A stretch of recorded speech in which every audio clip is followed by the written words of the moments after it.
আমরা আসছি পিকনিকে ভুটান বর্ডারে। কেমন লাগছে? একদম বড়িয়া। পানি কেমন ঠান্ডা? বহুত ঠান্ডা একদম। এই পাশে আছে ভুটান, ওই যে দেখতেছে যে বাড়িগুলো সব ভুটান হইলা। এই জায়গার নাম হলো জয়গাঁও তোরসা পিকনিক স্পট।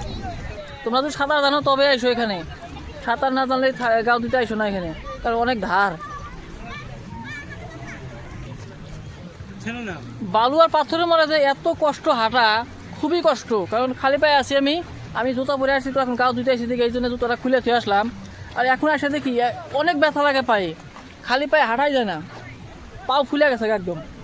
আর এখানে পানি কম আছে, আমি এখানে গাও দেবো, এখানে একটু পানি কম আছে, এখানে গাও দেবো। আর এখানে ধারও একটু কম আছে। ভুটানের পাহাড় এটা, আর ওইদিকে আছে ভুটানের বিল্ডিংগুলো দেখেন, পাহাড়ের উপরে বিল্ডিং, খুবই সুন্দর লাগতেছে।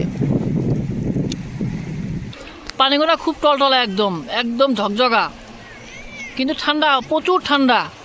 এত ঠান্ডা পাও রাখা যায় না, 2 মিনিট পাও রাখলে একদম পাও বরফের মতো হয়ে যায়। ওটা আবার কি বানাইছে রে ভাই?